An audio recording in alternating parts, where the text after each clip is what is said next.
Globe with Meridians video by Emmanuel Isaiah Smith. Globe with Meridians. Hello, good afternoon.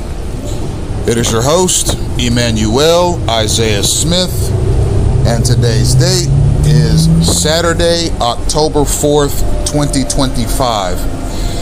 The time is 12:07 p.m., and I am in Homestead, Florida. The topic of today's lecture is behavior modification. I've spoken in previous lectures about a concept that is central and certainly a key component of the gang-stalking mechanism, and that component is called behavior modification. I've listed in previous lectures a number of different auspices and causes for the gang-stalking mechanism and why it operates and how it operates. I've identified the social engineering aspect of it. I've identified the population control aspect of it, and I've examined other aspects of this in previous discourses, but today I'm going to focus on behavior modification specifically. You see, a targeted individual is more than anything else a test subject, and this test subject is subjected to a number of experimental procedures out in the open. And these open air experimental procedures are omnipresent in the life of the targeted person, and they are endless with respect to their time frame. Now, what is behavior modification, and how does it play in to clandestine gang stalking with respect to its overall operation? So, behavior modification is when a person behaves in a specific manner over a specific period of time and is observed by other people behaving in that manner, specifically in such a way that is seen as disruptive to others. So before we get into the complex nature of behavior modification and gang stalking campaigns, let's talk about behavior modification in a more common circumstance or scenario. So let's take a toddler, for example. If a toddler misbehaves in one of their classes, maybe they're being rowdy during nap time, if the preschool teacher identifies that behavior as bad for the toddler or preschooler, and also bad for his classmates, then behavior modification techniques will be used. For example, what are the types of things that a preschool teacher might use on a toddler to alter that toddler's behavior? Well, maybe they'll try some warm milk. That usually helps toddlers go to bed. Maybe the preschool teacher grabs a bottle of 2% milk, heats it up in a microwave for about a minute, hands it to the toddler, and sees if that remedies the problem.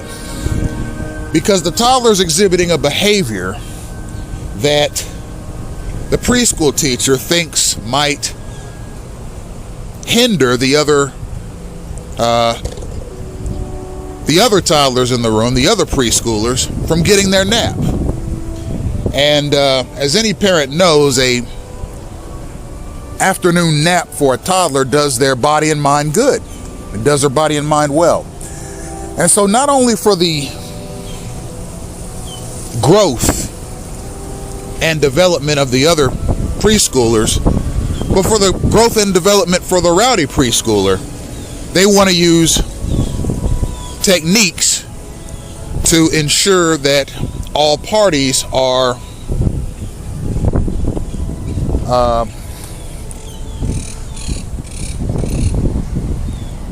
well kept in the matter.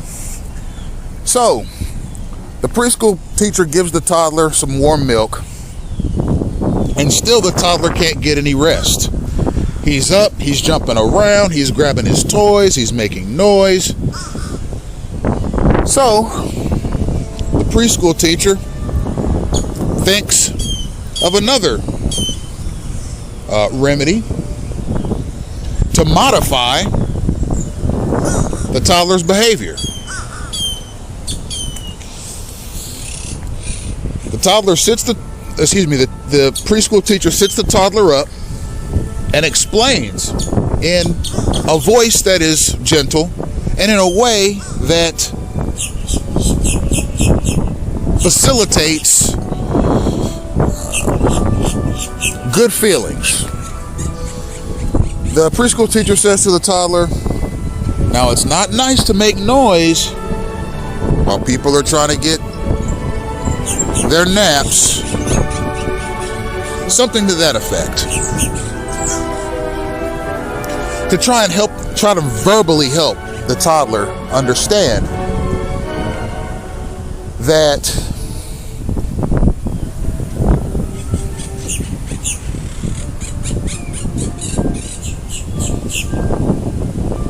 their behavior is unbecoming at that particular time and place. The toddler hears this and says, "Well,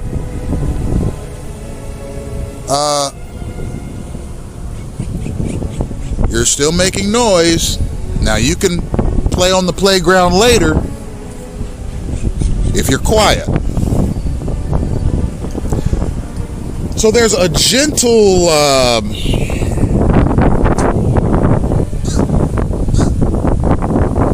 warning there with respect to the child possibly losing its playground privileges if it's not quiet.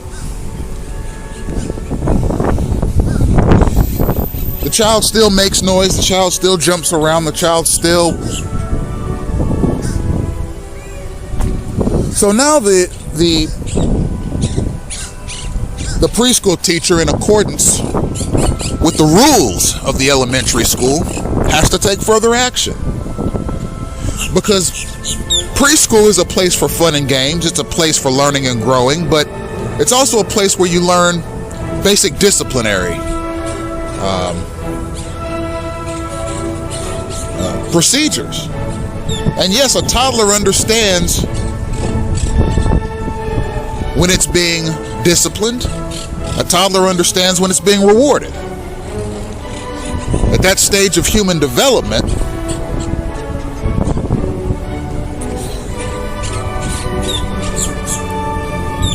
a typical healthy person's brain is able to ascertain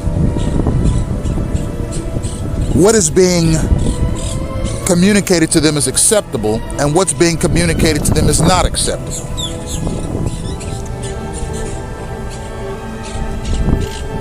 So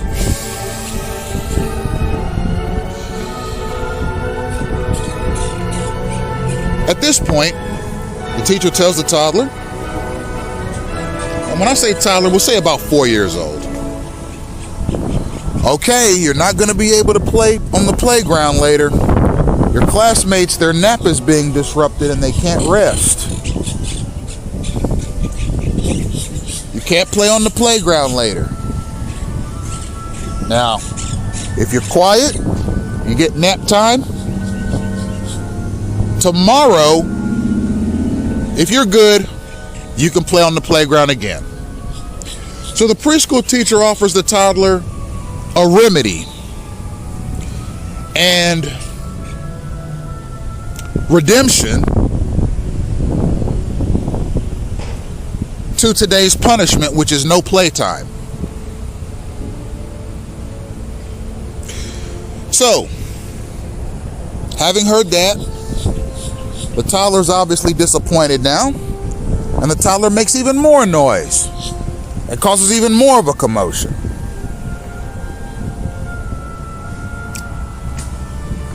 Now,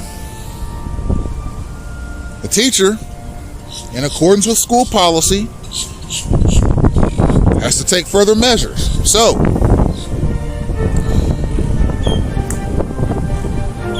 the teacher takes the toddler and takes him to another room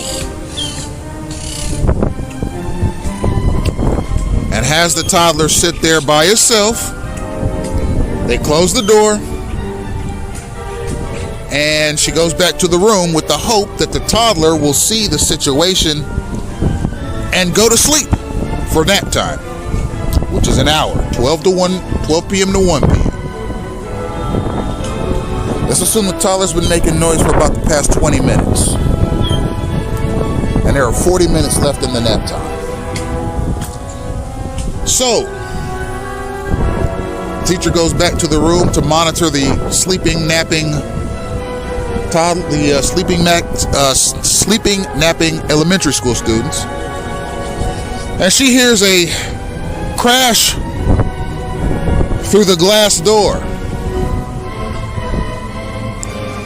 The toddler has taken the chair that it was sitting in and smashed the door wide open, breaking the glass, smashed the entire window right off the glass door.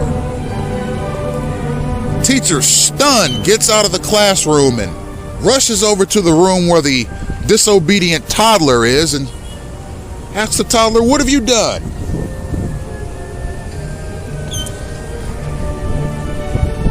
At this point, the toddler is kicking and screaming on the ground, angry at not being able to have his way. So the teacher calls the toddler's parents, tells them about the damages, tells the parents you'll be liable for them, and you need to come get your child immediately. So,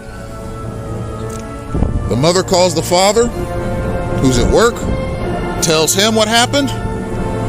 The father, stunned, asks the mother to go get him immediately so they can figure out what happened.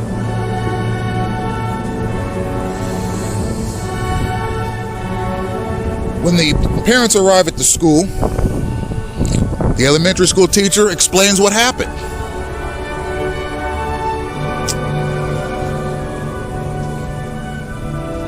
And the teacher explains, your child here, he's being disruptive today. He wouldn't let any of his classmates get their nap, and when I moved him to the side to be by himself for a while, maybe he wanted to sleep alone, I don't know, he picked up a chair and smashed the door and smashed the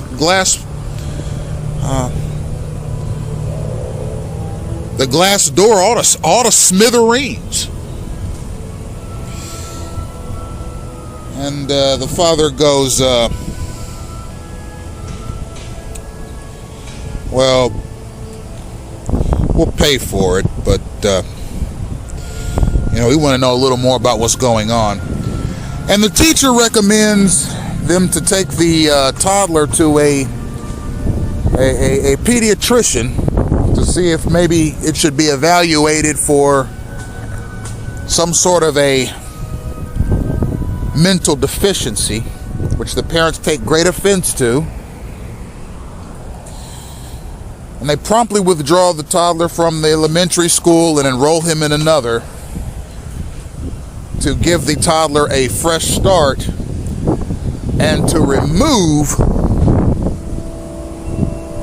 the stigma of having a rowdy kid from their family.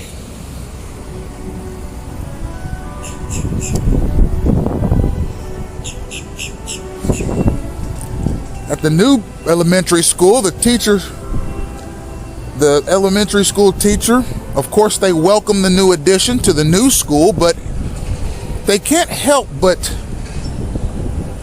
to examine the child's records from his previous school. Oh, well, we're glad to have your child into this elementary school. We know he'll grow and learn and be a nice addition to us. If you don't mind us asking, what happened at the previous school? Father and the mother look at each other, and they look at the administrator and say, well, there was a bit of a unfortunate situation, and a record is available for you to review.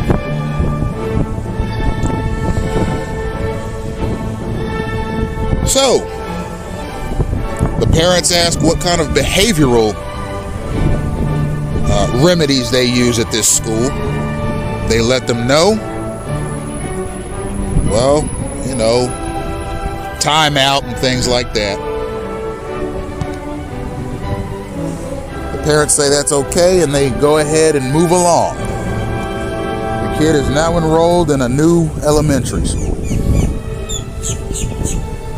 On the first day at this new elementary school, the child exhibits similar behaviors. And remedies are put forward. One of the teachers asks, well, maybe we should contact the parents.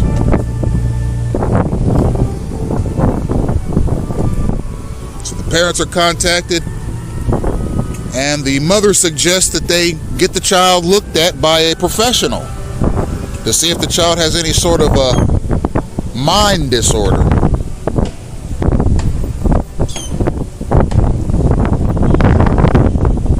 So,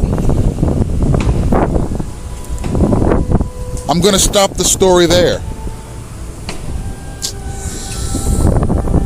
What behavior modifications were present in the story? You had warm milk. You had timeout. You had the revocation of playground privileges. Then you had isolation. None of that worked. So now they had to take a more extreme approach, and that's to get the child looked at by a mind professional, particularly one that specializes in young people, children.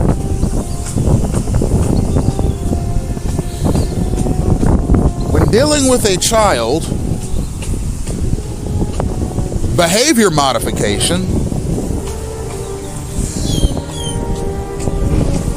is a fairly cut and dry thing. You use firmness, but you're gentle, and you help the child understand why they're being talked to, why it's important that they understand this, and how they can go forward without any issues.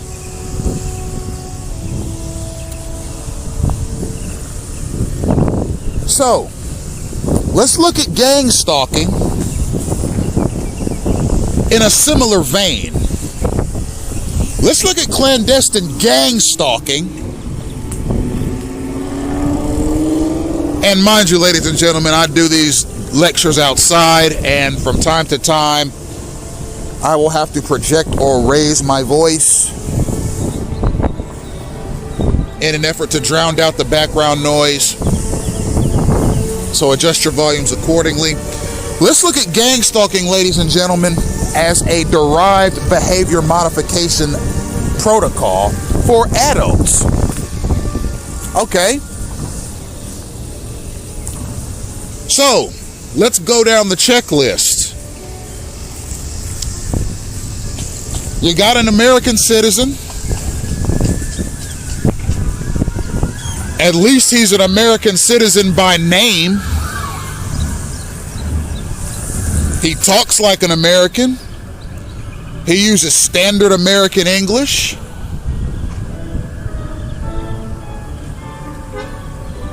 He has a social security number. He has a birth certificate. He has a home address that's in the United States. 2 listed parents. His date and time of birth are confirmed. He's added to the general census. His parents are now listed as parents and or legal guardians. He's given an identifiable name. He has a date of birth or a birthday now. Yeah, everything checks out. He's an American citizen, all right. In name, on paper, yeah. When he turns 18, he can vote. If he registers, he has the ability to participate in the political process or join the armed forces, or, you know, he can go to public schools and use our 911 services and apply for various benefits and so forth. Yeah, he's an American citizen on paper. We're not going to treat him like an American citizen. And the reason we're not going to treat him like an American citizen is because we as a federal establishment here in the United States of America, our resources are limited. We can only treat certain segments of the population as American citizens. We don't have the resources to treat everybody that way, so we're careful. We treat people like American citizens that we feel it's a good investment for us as a federal establishment to treat those people as American citizens. Now this guy here, yeah, he's an American citizen on paper. We're not going to treat him like an American citizen because we don't have the resources. Quite frankly, we don't have the ability or the mindset to do it because we don't think this guy is a good investment. We don't think treating him with the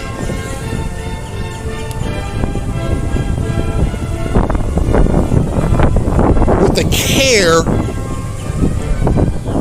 or the humanity that the United States Constitution requires is necessary.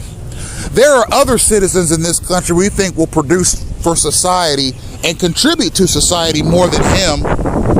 So those are the people we're going to look after in that regard.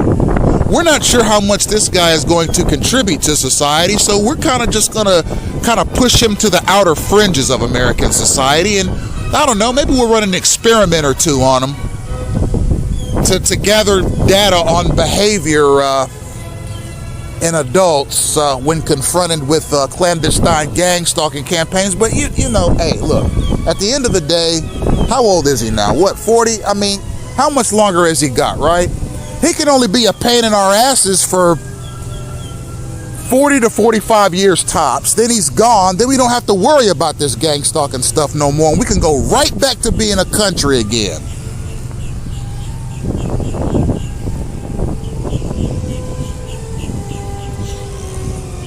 That Donald Trump hat says, make America great again. But with respect to my situation, ladies and gentlemen, and I can promise you, there are all kinds of Congress people that know who I am and have heard my work, okay? You know what they're saying? God, I wish I had a time machine so we could fast forward time 40 or 50 years. This guy is gone and we can be a country again. Oh yes, ladies and gentlemen, it's true. It's damn true. You see, they screwed around with the wrong guy. I mean, for some reason they thought that I was either just going to lay down and take this thing that they've placed upon me, this gang-stalking garbage, this synchronization, this signaling mechanism. I guess they just thought I'd become overwhelmed and just bow to it or something.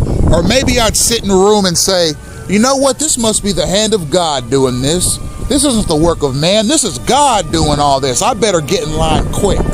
Maybe that's what they thought, ladies and gentlemen. The national security apparatus of this country, the federal establishment, I mean, the liaisons, the stalkers themselves, I mean, they must really feel like idiots right now. They really do. I've been writing about this stuff for 10 years, ladies and gentlemen. It's already out there. It is permanently in the digital world. And it needs to be. What business does a country that calls itself a democracy and a constitutional republic have using a semi-law enforcement and semi-military signaling mechanism to essentially mobilize mobs of useful idiot gang stalkers to my exact location to continually pester me wherever I am?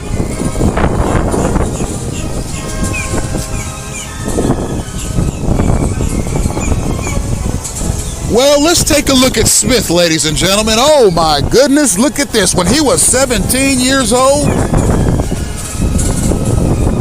oh my goodness, look at this, ladies and gentlemen. He made a wrong turn on Pleasant Ridge Road in Knoxville, Tennessee. He was stopped by a female officer. She got out of her car. She walked right up to that 17-year-old young man and said, "Sir, you made a wrong left turn. I'm going to need your license information." He gives it to her. She says, "I'm going to give you a break today, sir. But make sure that in the future, you're mindful of your turns." I said, "Yes, ma'am." Later on, that same 17-year-old got stopped for having an expired plate, but that plate didn't belong to him. It belonged to a friend of his father's, his significant other. Now that's 2 traffic infractions at 17 years old. We're going to have to watch this guy. Plus, we think his father might have been a Black Panther.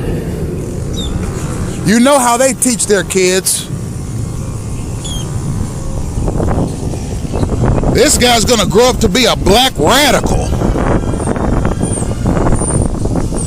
17 years old, already got 2 traffic tickets. We're going to have to put him in some behavior modification. Looks like he didn't graduate on time either. He graduated a whole 8 months after his projected graduation date. This guy looks like he is going to be a subversive boon to society, ladies and gentlemen. We as a federal establishment are going to have to take matters into our own hands. This kid has been disappointing people for 2 years now.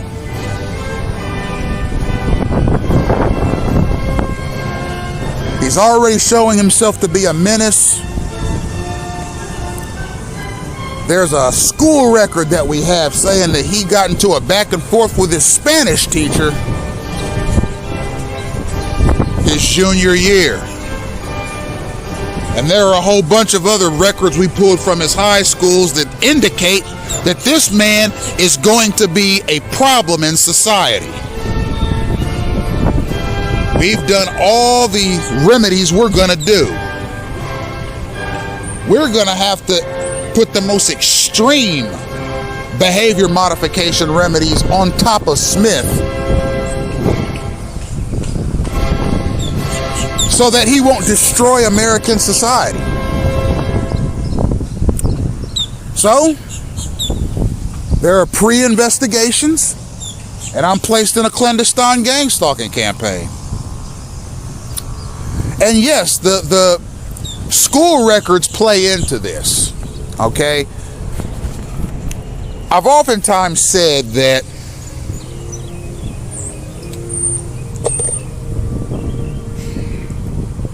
derogatory records play into who is selected for gang-stalking campaigns and who isn't. Okay? It oftentimes starts at the high school level. Okay?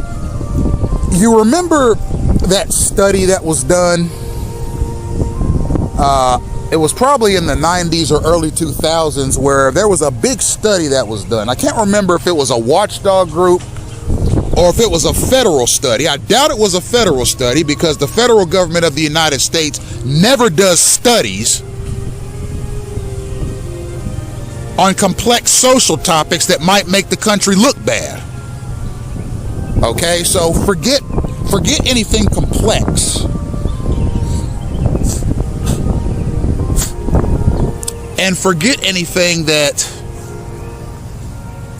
may show the United States to be less efficient in governmental matters than it wishes to be looked at as. But there was a study done that looked at suspension rates in high schools among various demographics. And when it comes to clandestine gang stalking, my lectures on it, I don't terribly favor digging that deeply into racial matters at this stage of the project. Because at this stage, I'm simply communicating the ground rules to clandestine gang stalking. Its mechanisms, its auspices, its history, its trajectory, its aims. But this particular, since we're talking about high school and we're talking about behavior modification and we're talking about punishment and we're talking about this and that, I think it's warranted. So there was a study done that looked at suspension rates in high schools among demographics, across the demographic spectrum. And this study showed something to the effect of across the demographic spectrum,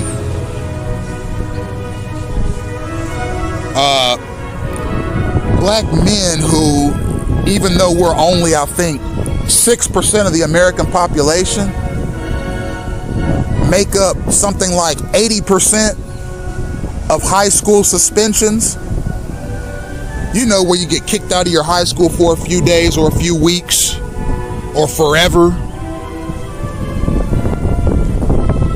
Okay, I guess when it's forever, it's an expulsion. But given this study that showed suspension rates in American high schools being that high for such a small percentage of the population, you might call that a targeted mechanism. And the same with expulsions. Black males are 6% of the population, but make up something like 75-80% of the expulsions as well. So some might attribute that to not having good home training. Some might attribute that to those guys just simply not having common sense. Some people might contribute that to the people getting expelled having mental problems. Some people might contribute it to them just being bad students. Some might contribute it to them being dumb. Some might contribute it to them simply being treated unfairly. There's a whole wide spectrum of ideas that could go into why that statistic is what it is. But keep something in mind. A student getting suspended, expelled, or otherwise disciplined in a school, that's probably the first derogatory record that they ever accumulate in life. Okay? Gang-stalking operates off of derogatory records. Okay? A person who has been suspended from school, in my estimation, given what I know about gang-stalking, is probably 50 to 75% more likely to become a targeted individual at some point in their life.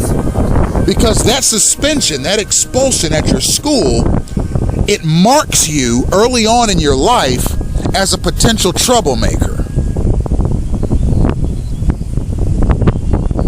Okay? And quite possibly more inclined to exhibit criminal behaviors later in life, which is not always true. But a kid who gets kicked out of school might take more of a relaxed posture towards that school and society, okay, the world around them, because of that experience at such a young age. That creates a negative record that could be picked up on by, we'll call them the liaison industry. Okay, the subunit of the Departments of Defense and Justice that scan records and look through documents looking to identify people who might be subversive to society, people who may need to be put in a targeted individual campaign. That's the first record. Now, there are other records that can be generated, derogatory records. Obviously, there's criminal charges that could be brought against you. There's the Baker Act industry, which can work against you. Okay, these types of things basically put a person in a category in society. Okay, these various derogatory record mechanisms put a person in a situation where they are immediately identified as problematic. Immediately. And these records are permanent. There's no getting rid of them. So they're constantly searchable, you see, and they're constantly able to be examined. So, how do you remedy these people? The ones that have the derogatory records, the ones that have had bad things said about them in documents throughout their life.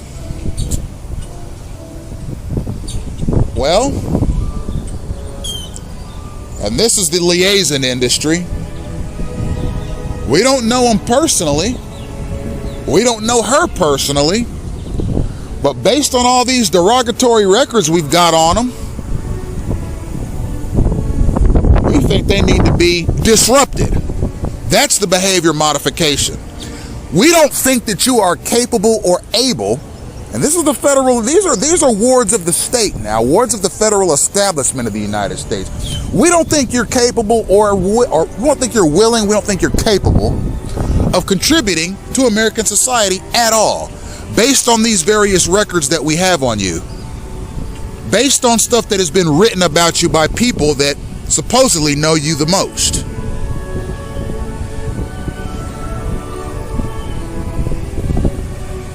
These are the kinds of things that we look for when putting people in these campaigns.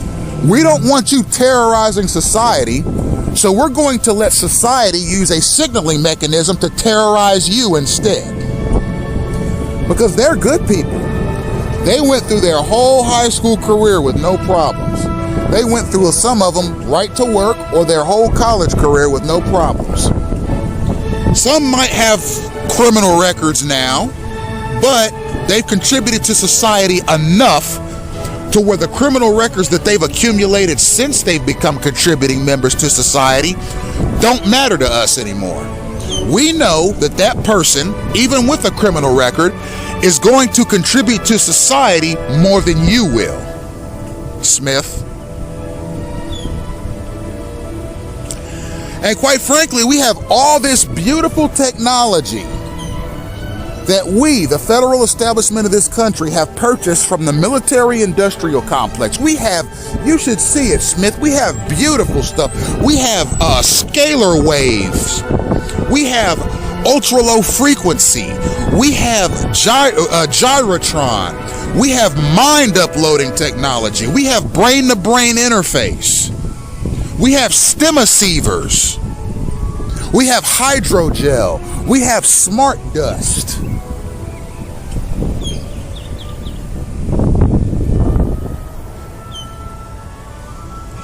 We have electromagnetic equipment. We've bought hundreds of millions, if not billions of this stuff from the military-industrial complex. Our good friends over at the military-industrial complex have sold us billions of these weapons. And they're beautiful weapons too. You should see them, Smith. And we're going to use each and every one of them on you to make sure they work properly. That's right, Smith. You're going to be our test subject. And don't get upset either, Smith. And you better not try none of that rough stuff. We know how in high school you used to listen to all that Coop-pop and bebop and all that stuff you used to listen to in high school, Smith. On the way to your basketball games, we know you used to listen to that stuff. Don't you try none of that rough stuff, Smith, that you hear about in that bebop music you used to listen to. Don't you try none of that rough stuff. You know why, Smith? Because we have people ready for that. We have some of the most degenerate thugs you've ever seen, Smith, and they're violent too. And we can signal them to wherever you are. And just one snap of the finger from us and they'll descend upon you like a pack of wild hyenas, Smith. You'll be lucky to recover from that attack. So don't try none of that rough stuff, Smith, because we have a signaling mechanism that ain't nobody in Congress protesting. We have a signaling mechanism that nobody in the United States media even cares to talk about. We have a signaling mechanism that society likes because it keeps people like you out of nice, clean neighborhoods, schools, and institutions, Smith. So you can't disrupt them like you did your high school.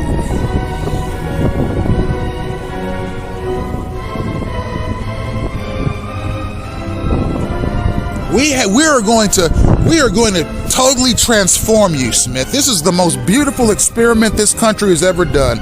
We're going to do a big, beautiful human behavior modification on you, Smith. We saw how you acted when you were a teenager. We saw how you acted as a young adult.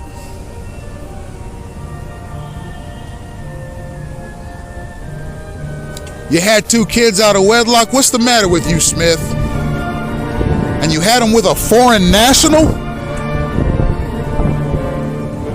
A Filipino woman? How dare you go outside of your race, Smith? You know how we feel about that here in the United States. And you didn't get married, that means you forsook your Christian oaths. How dare you embarrass the Christian establishment of this country, Smith? As a matter of fact, we're going to let Christians who do gang-stalking, we're going to let them descend upon you, Smith. Them and everyone who knows you personally. We're going to allow it too. Because you've disgraced this country with your behavior, Smith. And no, we're not going to frame you or set you up for some heinous crime and throw you in jail. That'll be too easy. All right, ladies and gentlemen, this is the federal establishment talking. This is the liaison industry. We're not gonna throw you in jail, Smith. We're not gonna frame you for murder and just throw you away like that. That'd be too easy. We are gonna find a way, Smith, to get you out of society without physically getting you out of society. It's gonna look like you can go wherever you want. It's gonna look like you can talk to whoever you want to. It's gonna look like you're a free American citizen and a sovereign one at that. But beneath the surface, Smith, we got some stuff that's gonna rock your world. And if we have to dispatch every thug in Miami-Dade County, every criminally insane lunatic that we have here, that we have down there, we're gonna do it too, Smith, because we are gonna contain you while we run these experiments on you, and you better not try no rough stuff either. As a matter of fact, we're gonna put people that know you personally in on your gang stalking campaign just to make you look worse.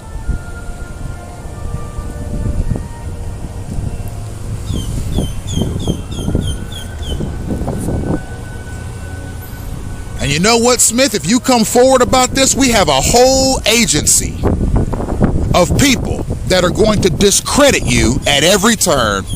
And oh yes, we will call you names. We will call you psychotic. We'll call you a lunatic. We will call you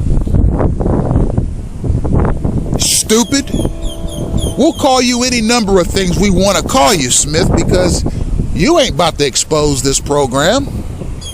All right, this is what I ascertain, ladies and gentlemen, is the attitude of the federal establishment towards me, your host, Emmanuel Isaiah Smith.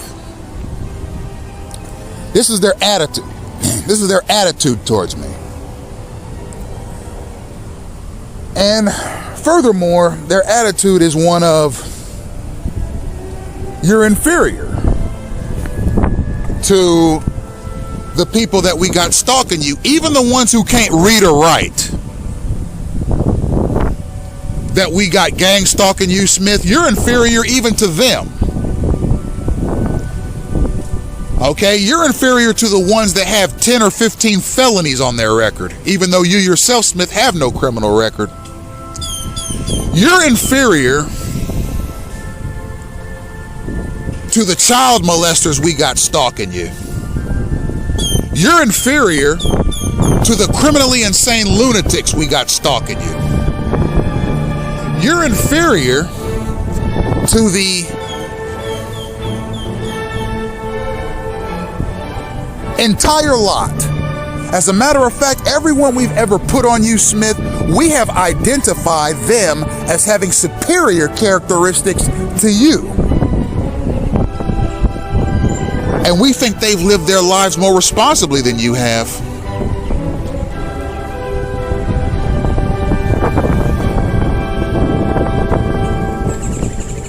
And if you even think about calling the police on any of them, well, something is going to have to cross your mind, Smith. We got police officers that do signaling and gang stalking as well.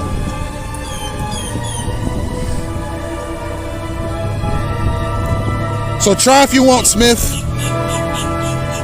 You're only going to get so far. We, your country, the United States of America, have enough degenerate thugs and useful idiots to last us for 10 lifetimes. And we're going to use every single one of them on you, Smith.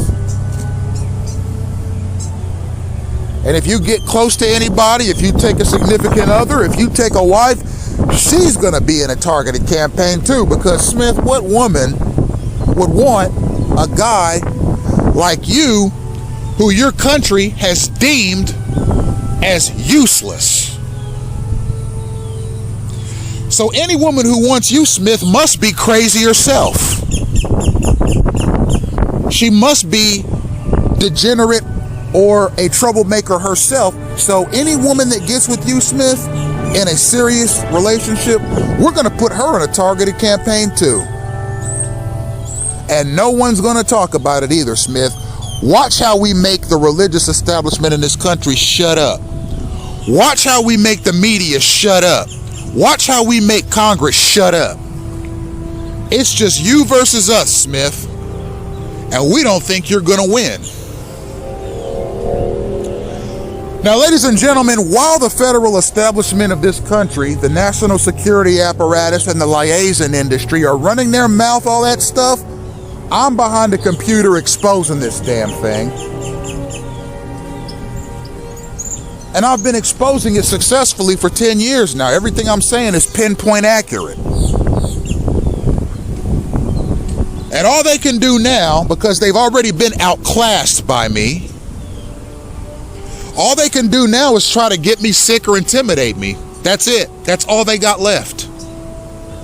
They can't outsmart me. I've already outsmarted them. I put everything they did on the internet for the whole world to see.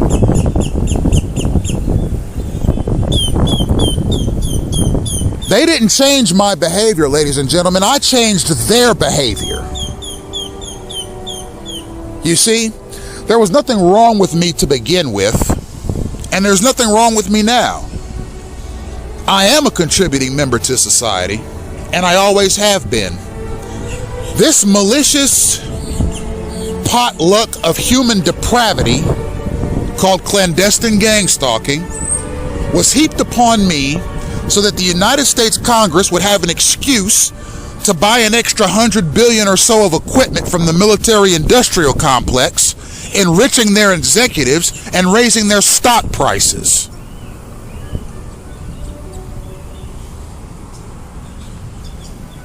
Follow the money, ladies and gentlemen. This ain't a game.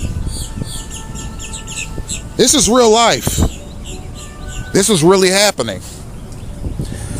It's to the point with me, however, having experienced this thing in heightened levels for about 10 years now, I play it like it is a game. I play it like it's a game of Sonic the Hedgehog. I play it like it's a game of Super Mario Brothers. I play it like it's a game of Contra.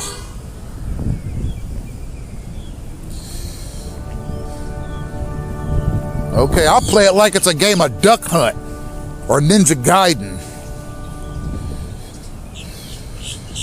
or Kung Fu.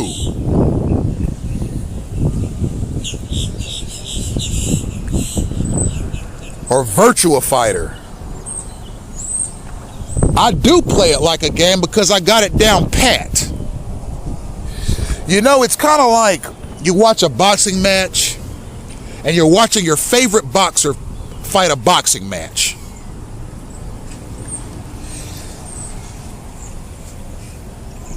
And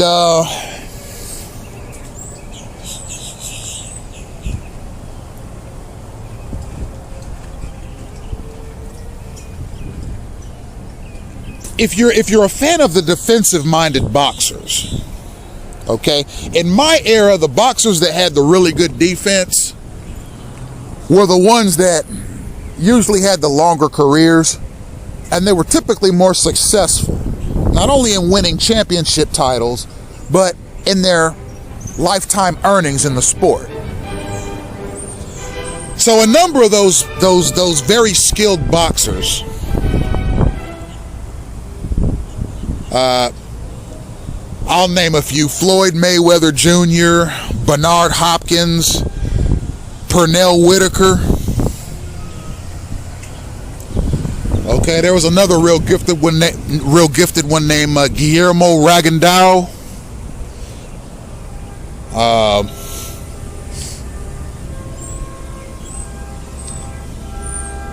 James Toney.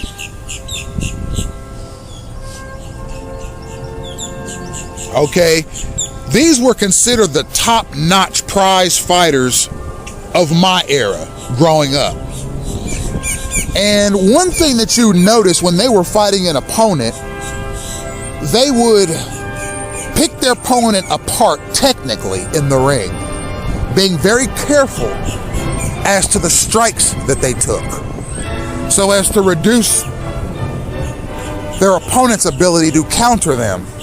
And they were also light on their feet and good in the pocket with respect to dodging their opponent's blows, tiring their opponent out, and hitting them with quick power punches or jabs, increasing their score in the fight, wearing their opponent down psychologically, and increasing the likelihood that later on in the fight, they would either be able to set their weary opponent up for a knockout, or, if it goes the full 12 rounds, certainly win on points.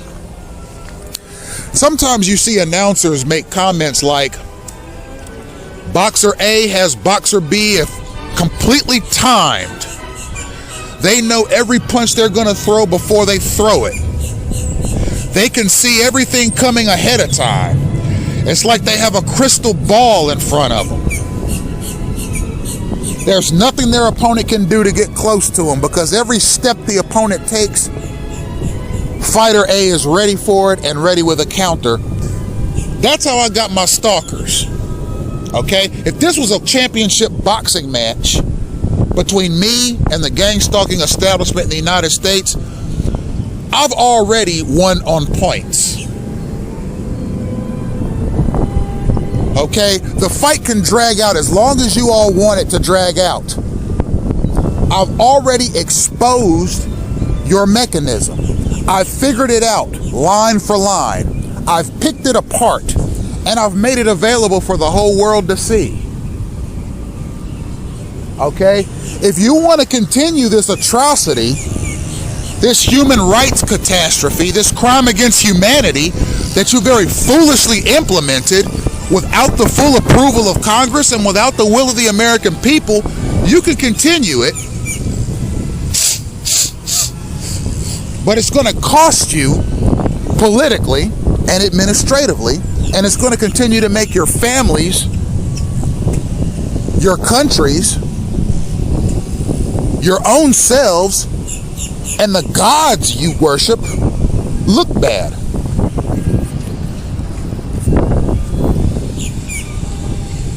You thought that my behavior would be changed. I'm talking to you stalkers. You thought my significant other Lori's behavior would be changed by these synchronized acts of hostile thuggery that you use on us. You thought our behavior would be changed in such a way that it would make us timid. And that was street theater, ladies and gentlemen. You just heard in the background that was supposed to resemble a gunshot. That is the type of degenerate thuggery I'm talking about. That's called noise harassment, and they made sure to do it while I was doing this lecture. Thuggery, ladies and gentlemen. Hostile, degenerate, useful idiot thuggery is all that was. That was a prime example of noise harassment. My behavior has not been changed by acts of thuggery such as that one. You have not succeeded in your behavior modification with me, Smith. You have not made me more timid, nor have you changed my personality with this onslaught of hostile American thuggery. Neither have you changed my significant other. And that's one thing I admire about her. Even as a woman, she doesn't let what you do intimidate her. She does not let you indoctrinate her with that spirit of fear that you're using.